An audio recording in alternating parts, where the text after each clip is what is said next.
Good day, ladies and gentlemen, and welcome to the Capacity Building Center for States Introduction to the Building Financial Capability Conference Call. The full title of the webinar is Introduction to Building Financial Capability, a Planning Guide for Integrated Services. Today's conference is being recorded. At this time, I would like to turn the conference over to Christy Stankovich. Please go ahead. Hi, and welcome to this afternoon's or this morning's webinar. I'd like to go through a few housekeeping items with the GoToWebinar piece.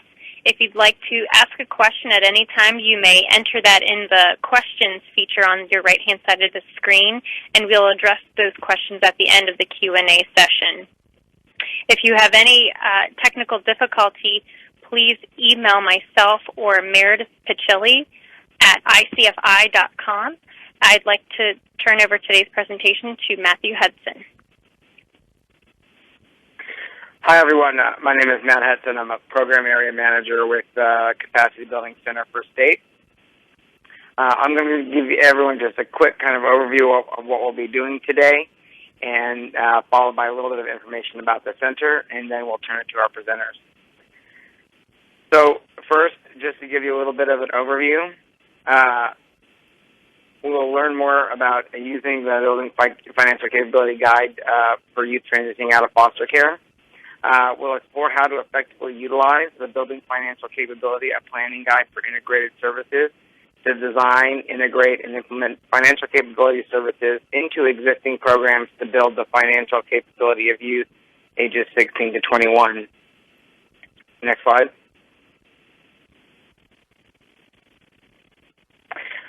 For the agenda, we'll be doing some introduction, and then we will be doing an overview of the Child Welfare Capacity Building Collaborative, followed by an overview of the Financial Capability Planning Guide.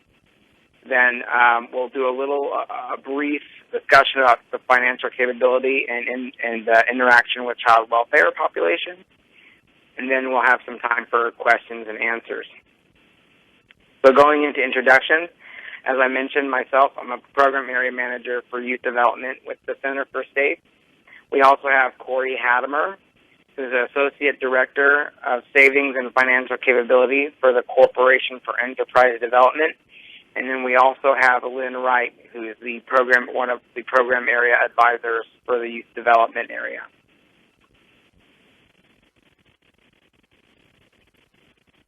And next, so the webinar objectives, our goal is that after this webinar, participants will be able to use the guide to integrate services into existing programs to help youth build financial capability. And then also we would like for participants to be able to ultimately define financial capability, brainstorm financial capability service providers, share experiences providing financial capability services, discuss the financial priorities of youth, identify services that may help youth build financial capability, and determine how they can use the guide to provide financial capability services to their youth. And so now that we've talked a little bit about what we'd like to do on today's webinar, I'd like to give everyone just a little bit more information about the Child Welfare Capacity Building Collaborative and the Center for State. So, about the collaborative, in October of 2014, ICF International was awarded a contract by the United States Department of Health and Human Services, Administration for Children and Families, Children's Bureau, to establish the new Child Welfare Capacity Building Collaborative. Next slide. The Center for States, the Center for Tribes, and the Center for Courts are partners who together form the Capacity Building Collaborative that consolidates services that previously had been provided by national child welfare resource centers. This consolidation increases coordination, leverages resources, and provides for more strategic service provision. Next slide. Our goal is to work with partners and jurisdictions to support capacity building to lead to improved outcomes for children and families. Next slide. We do this by partnering with states, territories, tribes, and courts to identify, design, and implement innovative solutions that meet the unique needs of each jurisdiction. So getting more into detail about specifically the Center for States, which is, again, where Lynne and I are with, and that focus specifically on state child welfare agencies. The Center for States serves state and territorial public child welfare agencies in Title 4E waiver demonstration jurisdictions. ICF International supports the Center for States, where Maggie Bishop is the project director. You might recognize ICF from our work with the Child Welfare Information Gateway, as ICF has a long history of working on technical assistance contracts with the Children's Bureau as well as other government agencies. The Center for States aims to provide evidence-based capacity-building support services that will improve performance and support states and territories in effectively initiating, implementing, and sustaining change and innovation. To achieve this goal, we work with our partners to create and deliver coordinated, inclusive, and well-informed capacity-building services. So now that I've given a brief overview of the collaborative and our Center for States, I'd like to turn it over to Kori Hattemer. Great. Thanks, Matt. Hi, everyone, and thanks so much for joining today. As Matt mentioned, I work for CFED, which is a national nonprofit based out of Washington, D.C., and I'm going to start out today by defining what we mean when we say the term financial capability. So financial capability is more than just financial education. It includes knowledge, but it also includes the skills that people need to use that knowledge and the access to resources that individuals need to be able to manage their financial resources effectively. Financial capability is a critical step towards financial security, and many people, regardless of socioeconomic background, may lack one or more factors of this equation, including the youth that you're working with. Organizations use a range of different approaches and services to help the clients they're working with build financial capability. We've organized all of those different services into 10 categories, and so I'm going to talk through those 10 services now. Financial education includes workshops and classes on financial topics that are usually offered in either a series of sessions or standalone workshops. Financial coaching includes one-on-one interactions that really focus on helping youth or clients build financial capability and achieve their different financial goals. Financial counseling is very similar to coaching in that it's provided in a one-on-one setting, but the interactions with youth are really more focused on solving immediate financial issues. Credit counseling includes assistance organizing, prioritizing, or paying down debt. It also includes helping participants monitor and manage their different credit. Credit building involves providing access to products or programs that help participants build or rebuild credit. Access to safe and affordable financial products means providing access to or just encouraging the use of financial products that are low cost, convenient, and transparent. In the context of youth, this means making sure that financial products are both safe and low cost and available to youth. Free tax preparation assistance includes helping lower-income individuals prepare their taxes at no cost, and so it includes volunteer income tax assistance, also known as VITA, and it also includes promoting the Earned Income Tax Credit, or EITC. Access to federal and state benefits involves screening participants for benefits eligibility and providing assistance in accessing benefits that include food stamps, child care, or transportation subsidies that they might need. Incentivized savings programs work with participants to save for their goals and provide savings incentives that participants can use for an asset purchase or another expense. So individual development account programs and other matched savings programs fall into this category. Asset ownership programs support participants to build or maintain assets, such as retirement savings, a small business, a home, a vehicle, or post-secondary education for either themselves or in some cases for their children. So let's look at a quick poll question about your experience providing some or all of these financial capability services. So the poll is going to be launched, and the question is, has your state or agency begun providing some of these financial capability services to youth? And the response options are yes, we're providing them, or no, we're not providing them at this moment.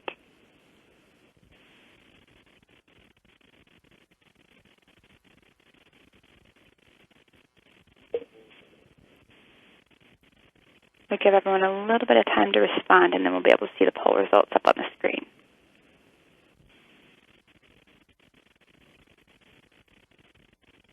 All right, so it looks like 78% of you are already providing financial capability services, which is great. That's a really high number. And then 22% of you aren't doing it at this moment, which is totally fine. During the rest of the webinar, I'm going to talk through some of the different strategies for bringing financial capability services into your existing programs for youth, and talk about different ways that you can connect your clients to those services, or connecting the youth you're working with to those services. So for more than a decade, we've seen growing interest in experimentation with a concept called integration, which really means incorporating financial capability discussions, resources, and tools directly into other existing programs. And so those can include housing programs, workforce development programs, community health centers, and more. And so in this context, we're specifically defining integration as intentionally incorporating financial capability services into an existing program or service in which the client already participates. And ideally, those services are provided at a time when the services are relevant and accessible.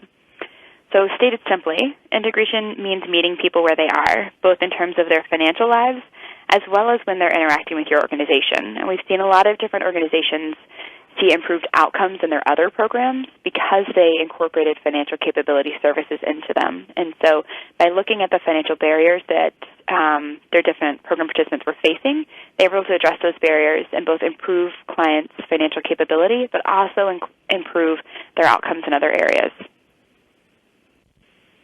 So over the past few years, we've looked at these organizations who are doing some of this integration work to figure out how they're doing it, what some of the approaches look like. And what we've learned is that the different approaches and strategies generally fall into one of three categories. The first is refer, which means referring your participants to other organizations, partnering with other organizations to bring services on site so that your participants can easily access them, or what we call a do-it-yourself or DIY approach, which just means you're building internal capacity to provide financial capability services on site. So I'll describe each of these integration options more in depth and then discuss the advantages and disadvantages of each. So we'll start by talking about referrals. A referral approach involves finding organizations that provide services that your participants need and then setting up a process for referring your participants to those services. And so the advantage of this approach is that it's less resource-intensive for your organization since it relies on the capacity of other organizations. But some of the disadvantages are that participants have to travel to another location, which can limit their take-up of services. Maybe they're not able to follow through. Maybe the referral partners have different goals and outcomes, or their services might not be a good fit for your participants. And so if you're working specifically with youth who are transitioning out of care, they have specific needs and perspectives that other organizations who don't work with that population might not be able to speak to. And so that kind of vetting process to find good referral agencies is really important. So the second approach then is partner. And so that really just means basically working with another organization to deliver financial capability services in either one convenient location or even sometimes with a shared brand.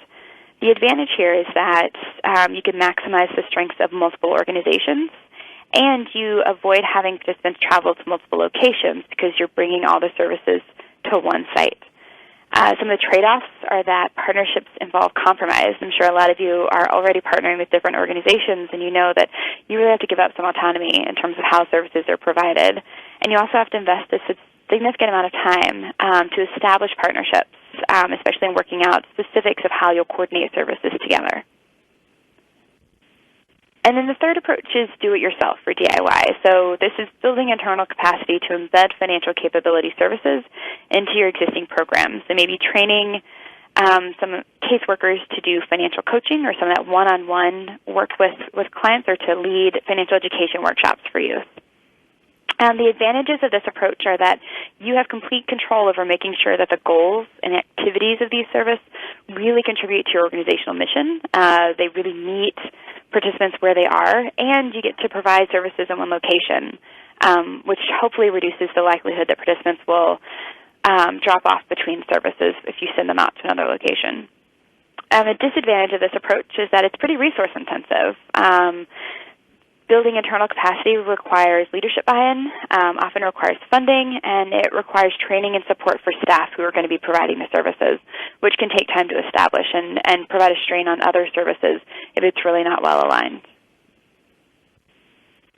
So what we've seen most often is that organizations use a blended approach. And so they use a variety and combination of these integration approaches based on both internal capacity to provide services, the specific tailoring that services need to exhibit for participants, and then also based on external capacity. So maybe you want to send clients to another organization, but there aren't any other organizations who provide the service in your community. And so you realize in order to connect clients with that service, you really need to do some internal capacity building. So what this can look like, maybe you have a DIY approach in which case managers can pull and review credit reports for participants. But then when you want to set up a financial product, such as a checking account or a savings account, case managers refer them out to a local credit union who has starter checking accounts that really have low fees and are easy to open. And then they partner with another organization to bring tailored youth financial education workshops on site. And so it's really a blended approach where participants are able to access multiple services, but they're really provided in different ways depending on the capacity of different service providers. So the guide is kind of the focus of this webinar, and really what it is an interactive resource that organizations can use to design financial capability services and figure out how to integrate them into existing programs. And so it provides a step-by-step process for developing a plan for integrating financial capability services into existing programs. It contains 13 field-tested tools for each step of the planning process. And really, we design these tools to be practical and adaptable so that you can change them to suit your needs. And we developed them alongside organizations in the field so that we can make sure they really aligned with what organizations were experiencing and what they wanted to achieve through their work. A couple other notes about what the guide is. It's an organization-level resource, so it's really not for clients, it's not for frontline staff, it's for directors and managers involved in planning and program design. And so we really recommend it for program directors, program managers, and we advise those directors and managers to form planning teams that can engage different stakeholders. So conducting this kind of in-depth planning process can be really intensive for one person, and so hopefully and a person taking on this or an organization taking on this process is able to form a planning team that engages leadership, frontline staff, and different thought partners who can inform the process along the way. So let's take a closer look at the guide itself. The guide is specifically called Building Financial Capability, a planning guide for integrated services. If you want to download it, you can go to the link on your screen. The link can be found at http://usa.gov/1, capital F, lowercase x, lowercase r, capital L, lowercase n, capital E. Please note that the URL is case sensitive. One of the handouts that's available in the control panel on your right is a two-pager that describes the planning guide that also has a link to where you can download it yourself. So I'm going to walk through the guide now to give you a better sense of how you can use it to figure out which services will help your clients build financial capability and develop a plan for integrating them effectively. So on your screen is a picture of the table of contents from the guide. And so you can see that the heart of the guide is its 4 sections and 13 tools. The 4 sections are Section 1, Envisioning your client's financial capability. Section 2, Building the team. Section 3, Moving into action. And a final cross-cutting section called Making the case. Great. So in each of the sections, you're going to collect information so that you can make a specific decision. And so the decision you make in Section 1 is what financial capability services you should provide to help your participants build financial capability. And so the information you need to make this decision is how do my clients manage their finances now? What financial outcomes matter to my program participants? And then given how participants manage their finances now and what their goals are, what are the services that will help them achieve this? And so in Tool 1, it's basically a comprehensive list of questions and a place to organize information about different aspects of participants' financial capability. So it's looking at how they're managing money, how they're managing credit, whether or not they have any debts, looking at any access or lack of access to financial products they have, and just general financial knowledge and consumer protections. Tool 2 helps you list out the different outcomes that might matter. And then Tool 3 helps you assess and put together a theory of change. And actually, if you could go back one slide. So after you decide in Section 1 which services you're going to provide, you move to Section 2, which is called Building the Team. So there are 4 different tools in this section. The first, Tool 4, assesses your in-house capacity to provide different services. Tool 5 is where you can create an inventory of financial capability service providers. So it has information about where you can find other organizations who might be able to provide this service, and gives you a table where you can organize information about those organizations. Tool 6 is an assessment of community service providers. So after you develop that list or inventory in Tool 5, you can use the questionnaire that's in Tool 6 to really assess whether or not other organizations' services are a good fit for your clients. So are they tailored to meet the needs of youth? Are they available at times and locations that work for them? And then does this organization have the capacity to serve your participants well? And then Tool 7 here in Section 2 is where all of it comes together, where you decide who will deliver services. So you decide what will we provide in-house versus what will we refer participants out to receive versus what will we partner with another organization to provide.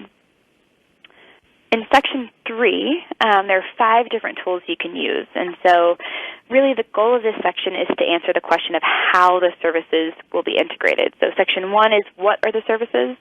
Section 2 is who's going to provide them, and Section 3 is how they'll be provided. And so you'll gather information in Tool 8 about how you currently interact with participants by mapping out the current program workflow, and you'll use that information to identify what are the right touch points when financial capability services are relevant to use, and where are they already interacting with your organization where it might make sense for them to receive another service. Tools 9, 10, and 11 all do a similar function, so they're planning tools. So Tool 9 is if you chose a referral approach, you're going to refer your participants out to another organization.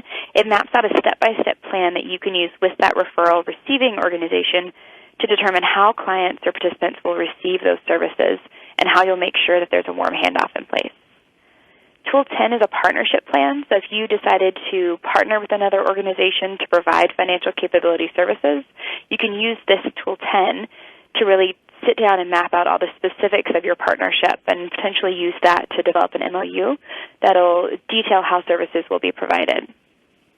Tool 11 is a DIY plan. So if you decide to build internal capacity to provide financial capability services, you can use Tool 11 to figure out where do we need to build capacity, what kind of training does staff need, what kind of additional and ongoing support might they need, and then where do we need to either fundraise or leverage existing funding to provide services. And then Tool 12 is really where everything comes together. And so it's the capstone or summary tool for the entire guide and for this section. And so it's a logic model that basically maps out this is what we're going to do and what we're going to provide, and these are the outcomes we anticipate will result from these different services and activities. And then the final section in the guide is the cross-cutting section on making the case. And we really call this the cross-cutting section because you can use this at any point in the planning process. And really the question you're answering here is how can we convince key stakeholders to support this work? So that includes funders, organizational leadership, frontline staff, clients, policymakers, et cetera. And so it helps you think through how can we present the information about our financial capability services and plans in a way that will resonate with this audience and encourage them to support our program in whatever way is appropriate. So then looking at some of the other sections of the guide, I mentioned earlier that this is an interactive guide, and so there's this navigation bar on the right side of your screen that you can click at any point, and you can jump around into different sections and tools in the guide. So if I click here on Section 1, I'm going to jump ahead to the first page of Section 1. And from there, you'll notice on the right-hand side of your screen, Tool 1, 2, and 3 pop out. And so you can navigate to each of those different tools. The beginning of each section has information that you might need to complete the tools, and also kind of just a summary and description of how you complete the tools. And if you click here on Tool 1 on the right-hand side, you'll jump to the first page of Tool 1, which includes instructions for completing the tools, a list of documents or just knowledge you might need to complete the tool, and then what's circled here on your screen is a list of the blank tools that you could complete and where you can download them. So we have the blank tool available in Microsoft Word format so that you can make any sort of edits to language or formatting that you want. We have a blank tool in fillable PDF format, so you can download that, enter whatever information you want to, and then save it or share it with others. And then we have a filled-in example. And so throughout the planning guide, we have a filled-in example from the perspective of a fictional agency that we developed based on our work with other organizations. And so it walks through the process that this fictional organization, Hope Community Action Agency, went through to design a financial capability integration project, both for their Head Start parents and for youth who are in transitional supportive housing. And so you can always reference those filled-in examples as an example of what the completed tools could look like. All right, so there's a Home button on the bottom right hand of your screen, and so if you click on this Home icon at any point in the guide, it'll take you back to this table of contents where we started. So you can click on any of the different sections you want to access. And so if we look at the top, the first 4 sections of the guide, we've got a foreword, which is written by Jeannie Chaffin, the Director of the Office of Community Services, who supported the development of this guide. Got an executive summary, which is really written for executives. It's a summary of what financial capability is, what financial capability integration is, some of the research that supports doing this work, and then a description of what the guide is. And so if you're wanting to do this work and need to share with your leadership or with your board what this could look like, you can just pull out this executive summary and share it with them. The About Financial Capability Integration section has specific information about what we mean when we talk about financial capability and integration, which I've talked about today, but also has links to different research studies that have been done that show some of the preliminary research into the outcomes that can result from this type of work. And then we have a section on how to use the guides. If you're not real sure where to start or not really sure how to approach the guide, you can go to that section to get some insights and direction on how you can use it yourself. And then at the end of the guide, we've got 5 additional sections. So the first is just a section of frequently asked questions. So any sort of question you might have, you can go there, and hopefully we answer your question there. We have a set of references and resources about anything from where you find the best financial coaching program to information about the FDIC's Money Smart curriculum. And so you can always click there to access a range of references and resources, both national resources and some more regional ones. We also have 4 appendices that have specific information. So one of those appendices, Appendix C, has a list of more than 100 different financial capability outcomes that you could use when figuring out what the goal of your work will be. We have one of the appendices, Appendix D, is a checklist of characteristics for a successful partnership. So we've got a lot of different resources in the appendix you can access. We've also got a one-stop tool shop. So anytime you want to download one of the tools, you can just click on this icon, and it'll take you to a list of all 13 tools, but also a place to download each of the tools individually in any sort of format you want. And finally, at the end of the guide, we've got an acknowledgement section. So as I mentioned, the guide is field tested. We worked with a couple dozen organizations around the country to develop it and provide input on it and make sure that what we were developing was really helpful. And so this section really just acknowledges the time they took in both trying out the draft version of these tools and also on providing some really thoughtful feedback that helped us to develop what we hope is a very practical tool. Great. So now I'm going to turn it over to Matt. Yeah, go ahead. Great. Thank you so much, Kori. We'd like to take this moment before we move on to kind of talking more about how that relates to child welfare to ask your next polling question, and that is, which financial capability services are most needed by the youth, and I think impliedly is that you work with or interact with. And the options are incentivized savings programs, financial education, credit building, and asset ownership programs, all things that Kori mentioned a little bit earlier on in the presentation. So if you guys could take a few minutes to go ahead and fill out your choice for that. And all take that downtime to remind you of a couple of things. Again, Kori mentioned a little bit ago that in your GoToWebinar panel on the right side of your screen, you should notice a section for handout, in which there is a 2-page PDF on building financial capability, which we've uploaded for you, kind of a 2-pager of the information that Kori just shared with you. And then we also have already made available a PDF handout of the slides for this webinar. So in case, as we here in a little bit after our next section, when we move into question and answers, you'd like to kind of review any of the information. So just wanted to give you guys a reminder of that. And do we have the results of our poll? Awesome. So 15% of you said incentivized savings programs, 65% said financial education, 15% credit building, and 5% asset ownership programs. I think that's really great. I think that we'll have plenty of time to discuss those questions and answers. Those of you who have any questions for Kori or Lynne after we finish her section on any of those, we should have plenty of time for you to ask those specific questions. And so with that, I'd like to just turn it over to Lynne Wright, Program Area Advisor for the Center for States, who's going to talk a little bit more about child welfare. Hello, good afternoon. Good afternoon and good morning for some of you. I have had the opportunity to visit this guide for some time now and review it, and I find it to be very thorough, and it's very adaptable to fit with the child welfare field to help increase the agency capacity to be deliberate and structured in their approach to ensure that youth and young adults in foster care receive comprehensive exposure to the array of necessary tools and services. Also financial education information, and to make sure that the education pieces are reinforced through experiential learning opportunities, which is very, very important, very key to this. And that comes into play with the new normalcy provisions and also for extended foster care, which we'll get to in a moment. But importantly about adapting these kinds of tools is to consider the context of the foster care environment. And many of the participants here on this webinar are well aware of the distinct challenges that youth in foster care face in relation to the general youth population in considering building individual capacity to manage financial matters, just because of the environment inherent in the foster care experience.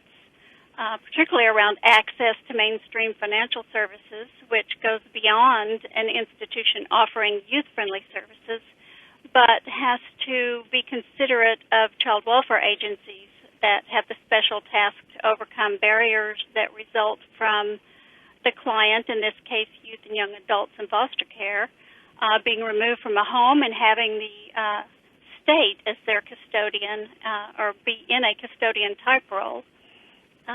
Financial socialization is a challenge for these young folks. They may have had frequent changes of placement and maybe have not strongly developed their attitude or their perception about money and how they perceive managing their finances. So they'll need to, I think, bring in care providers to really look at how they are sharing their information and how they're on a daily basis talking about money and using these as financial capability learning opportunities in the home. Foster youth typically have a lot of changes in placement, which not only affects their socialization, but also giving different addresses that might be challenging to provide information to financial institutions when they're setting up accounts. Many banks, really, it's a myth that they require the documents, original documents, to verify a youth's identity, and even a parent or a teacher can vouch for the person's identity. And you can get very creative about the permanent addresses and overcome a lot of these challenges. But those are things you need to consider when you're going through this guide and you're building your strategy and adapting them and training your foster parents and your congregate care providers. And that really covers, I would say, parental responsibility. It's the relationship that comes into play with a parent. They are in the role of, the agency is in the role of a parent, as well as those providing direct foster care to the young person. So you really need to consider whether the parents, the foster parents, are willing to be the custodian of the accounts, or if that needs to be in the state, in the hands of the state. And that's oftentimes referred to the legal counsel of the department, or just up to, depending on if the child or the young person has a pretty stable placement or relationship with their parents that they're living with. I think next, yes, thank you. Credit history is a real challenge for young people in foster care, more so than the average youth, in that they are particularly vulnerable for ID theft. And with all of the documents that are passed around and go from different agencies and different homes, aside from perhaps even family members needing to or feeling like they need to use their young person's identity to open up their own accounts and to get utilities and apartments, they're particularly vulnerable to ID theft.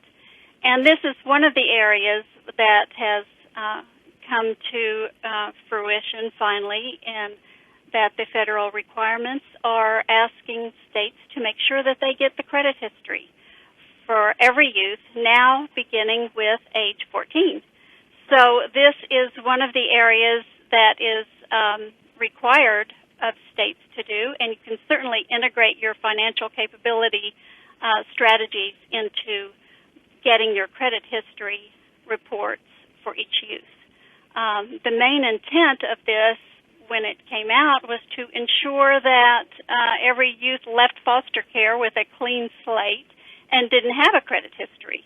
But there are other considerations, too, and that is to not get wrapped up in the struggles that states have in trying to administer getting the reports, and take it a step further to really make it a deliberate plan to use the credit history and the credit report to review with a young person, to use it as a learning tool, to teach them to understand how to interpret a credit report and how it really impacts the rest of their life, and how they can start to clean that up and develop a credit history that can help them in the future.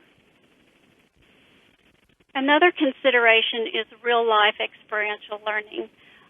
All of the education and financial literacy opportunities that you can bring to your young person by reaching out into the community and getting some of the organizations, nonprofits, to come and provide classes not only to staff but to the young people themselves about the importance of saving and building a credit history. But young people need to have the experience of managing money themselves. That is a real challenge for young people in foster care when getting a job and having revenue that comes in that they can actually manage.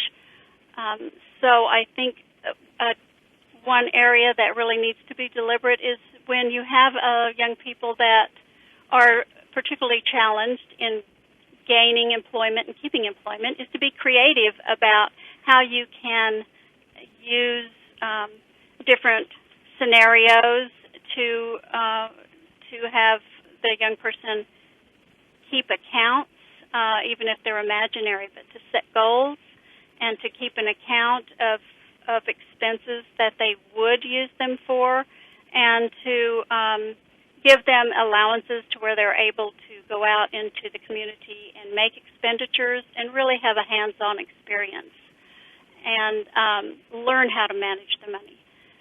Setting goals for the young people, it's really important that youth in foster care be given an extra opportunity to be able to make decisions where they may not have had the opportunity in the past.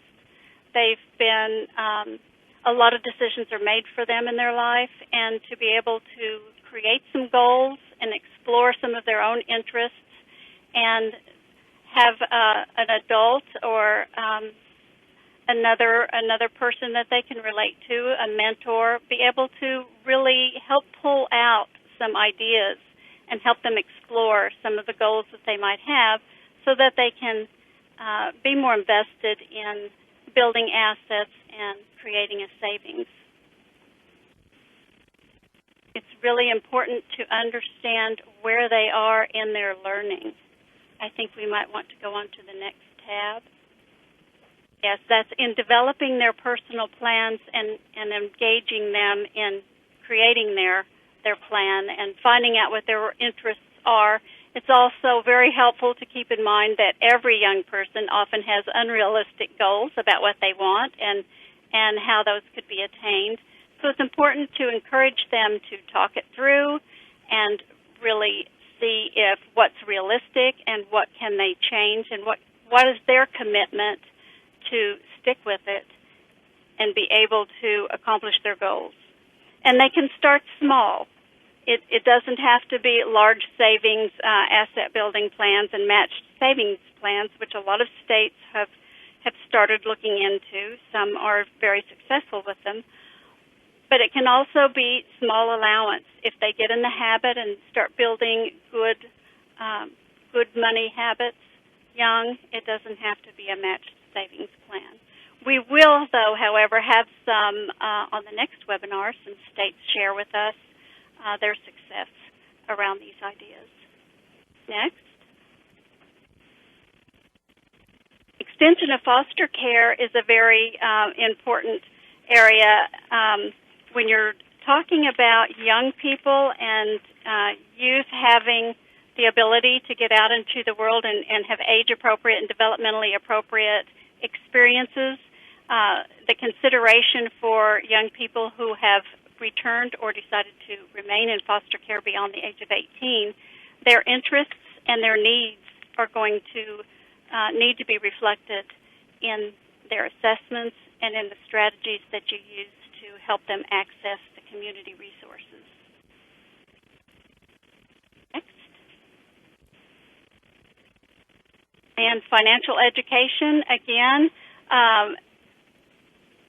I think the point to keep in mind is when you're trying to determine who can deliver the financial education, do you have staff equipped to be able to share with foster parents and with young people, or do you need to reach out to the community and bring in experts to help? Remember that there are experts and that those that aren't financially educated or comfortable and completely financially literate, as caseworkers and as foster parents and care providers, they too will need to experience some of the lessons and the educational opportunities that are in the community. So in planning this, it is part of the independent living skills, help the foster parents and the caseworkers be able to understand enough to at least know the core concepts to be able to share with the young person and get the young person on the right track, and know who to access in the community who can really deliver these services and free up the time that caseworkers need.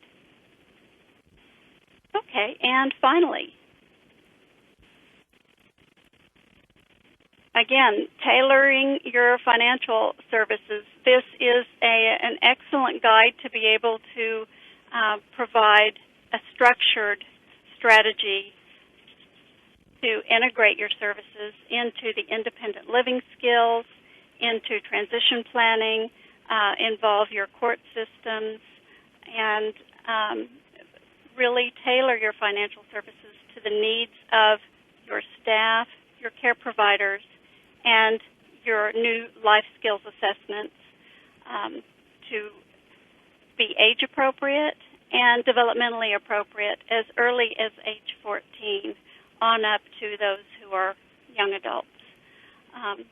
we hope that you will join us again in a couple of weeks when we can bring some states to share what they are doing around financial education and integrating these into their existing programs and services, and how they are very comprehensive in their approach. So as more states are demonstrating the increased attention to building the knowledge and skills and assets for young people in foster care, you have a real opportunity to capitalize on this increased knowledge. And I hope that you'll join us in a couple of weeks and that you'll be able to take advantage of this guide that Kori has presented for us. So I'm going to turn it back over to Matt Hudson.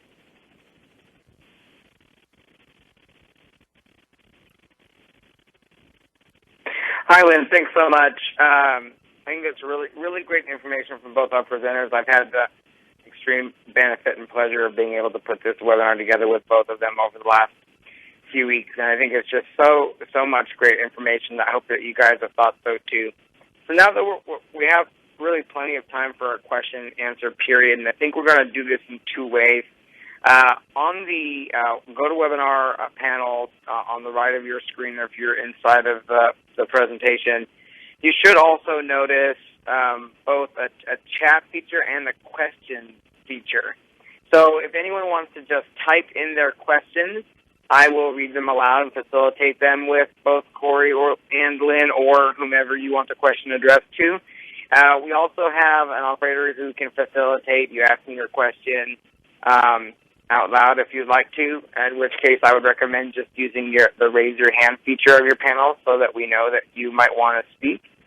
But I already have a few questions in our questions panel, so I'll go ahead and just bring those out to Kori and Lynn right now. As I mentioned, feel free to just type them in as you have them, and I'll read them off.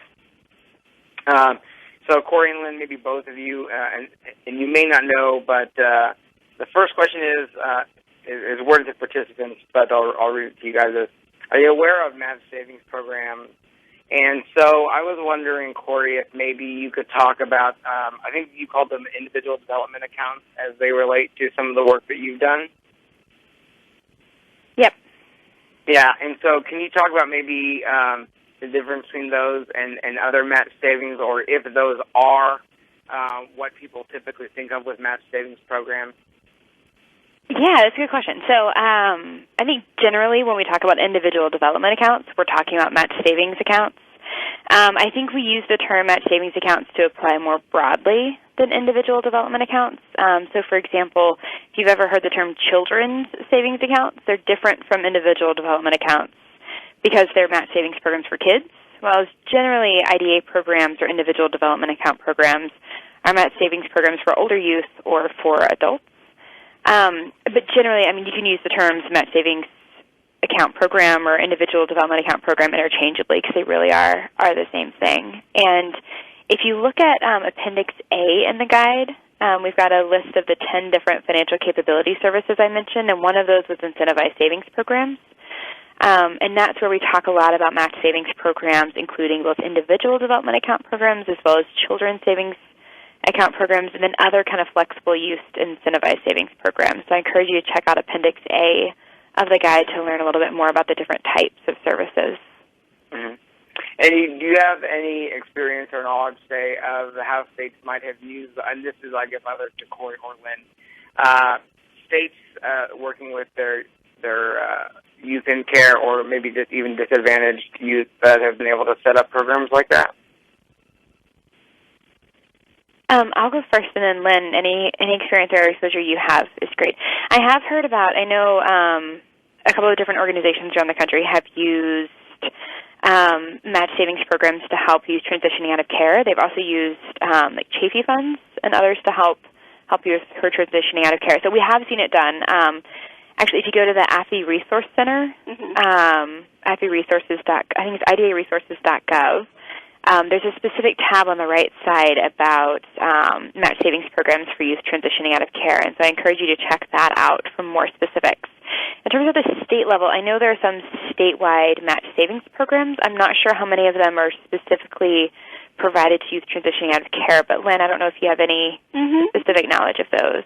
Well, right off hand, what comes to mind is the D.C. area has a program where they have a matched savings plan, and we're hopefully going to have someone from that state share a little bit about their program on the next webinar.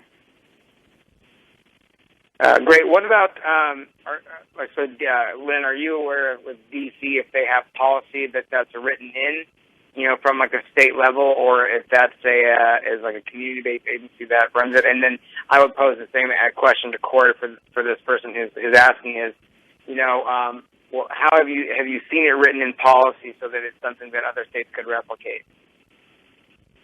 Not in policy, not in the child welfare policy. No, it's a special program, and a nonprofit is partnered with them. Yeah, I don't know if any specific policies related to state agencies managing IDA programs for youth transitioning out of care. I don't know if any specific policies off the top of my head, but if I come across any, I'll definitely share them with you, Matt, so you can share it in the follow-up for this webinar. Awesome, that'd be great. And the next question is somewhat similar, but it relates to states that with savings kind of initiatives for specific populations like SSI, SSD, which is Social Security benefits, and as well as veterans. So are you aware of any specific programs that relate with those two? Because it's kind of an integrated state policy issue there where because sometimes the match savings program might allow the youth to gain enough money to where it would remove some of the amount that they're able to draw through SSI benefits, especially after the age of 18 and stuff like that. So have you run into any cross policies or programs that have dealt with that? So the ABLE Act, ABLE Act, was passed either earlier this year or last year. I think it's actually last year in 2014. Which actually specifically is intended to, I think, protect some of the savings of people who have disabilities. And so I would recommend checking out the specific information about that act because I think it's intended to help people who are receiving SSI and SSDI establish savings. In terms of specific policies, that's the big one that I know about. And then the National Disabilities Institute is a great resource. They do training and technical assistance on how to They have a specific arm that does economic security work for people with disabilities, and so I recommend checking them out. So the National Disability Institute and then the ABLE Act that was passed last year have information both about policies related to helping people on SSI and SSDI save, but also specific strategies that different organizations or programs have used. Yeah, and I would add to the person who asked that, too, is I think that in contacting states that might have policies related to foster care and SSI, that even if they're not related specifically to the match savings program, I know that, for instance, California has a really well-developed SSI policy that relates to their extended foster care. So basically what happens when a youth who might be receiving SSI benefits ages out of foster care and then wants to reenter, and how they can essentially not let the Title 40 money that comes in for extended foster care impact what they're able to draw down from SSI.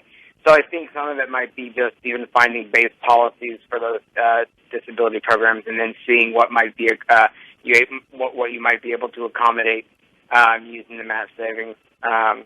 And so obviously feel free to contact me if you would like some more information about that.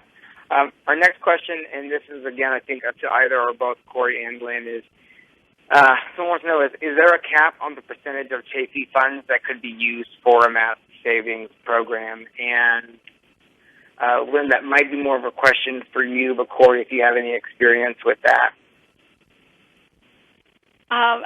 From what I have seen, it's been more of an issue of not capping off the Chafee funds, but whoever is matching the savings generally has a lower cap. Mm-hmm. And that's what they're dealing with. But I haven't had a state that has actually come across having the cap too low from the Chafee funds. it has to, of course, it depends on what it is used for. And some of the match savings are limiting the use of the funds. Mm-hmm. Yeah, I think that also is probably a good question for at the very end of the webinar, I'll be giving you all the contact information for myself and Kori and Lynne, but also for our ICF counterparts with the Office of Community Sports and Children's Bureau. And so I think probably the best person to ask regarding Chasey limitations is Catherine Heath. So you can either use her contact information at the end of this webinar, or you can email me and ask me to forward it on to her, and she can, I presume she could give you the most definitive answer on that.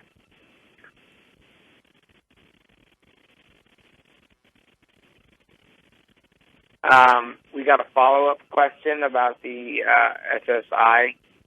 She says AFI, and that's I'm assuming that you mean the Assets for Independence, which is programs through CFED. AFI accounts currently do not allow persons receiving SSI to save any portion of their disability check towards their AFI IDA. Is anyone aware if this will change? And I presume, Kori, you'd be the best person to answer that. Yeah, so I don't specifically know the answer to that question. The Assets for Independence program is actually run through the Office of Community Services. And so at the end, I know we have contact information for both myself and Gretchen Lehman. That's something I can look into. So if you can just send me that question afterward and the contact information for the person who asked it, I can forward that on to the Office of Community Services and get answers. Because we provide, the CFED runs the training and technical assistance for the AFI program. So we work with the Office of Community Services, but they're really the best ones to answer those kinds of policy questions. Mm-hmm. And I can probably presume that there are more of our participants that are interested in the answer to that question. Yeah. So very good question. So to both of you who asked those questions about that we said we'd need to pass on, it's just because when we're dealing with the grant-funded stuff, the best people to ask are those who are closer to the policy and administrative level. Are there any other questions? I'm seeing any at the moment.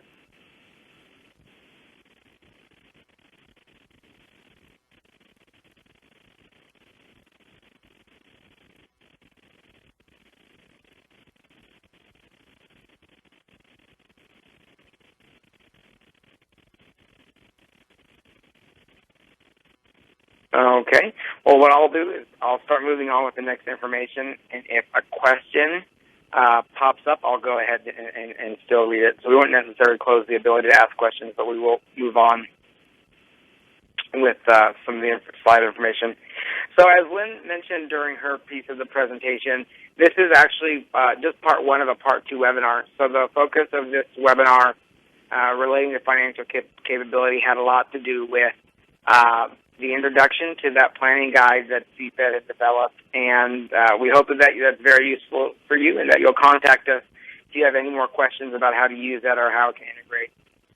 Our next webinar is going to focus more specifically on financial programs for youth and child welfare, and so we'll be looking to have a couple of states present on programs that they've already have that have allowed their youth to participate in kind of a variety of the opportunities to gain financial capability that we spoke of, as well as also a little bit more information around how these things affect youth and child welfare generally. We don't have a catchy title yet, so you will get that when we have the registration ready for the next email, and I promise it'll be really good. We don't have that as of yet, so you'll get more information soon. However, we do know the date and time. The date will be December 17th. That's a Thursday, December 17th, 2015. We tried to not get it too close to Christmas for you guys, and but that seems like an ideal date. And then it'll be at 1 p.m. Eastern Time, which is the same time as this webinar. And we will plan to have it be 90 minutes, which was also the allotted time for this webinar. So if you guys, in probably a week or two, you can look out for registration for that webinar with details on the presenters and all the information that you should need for that.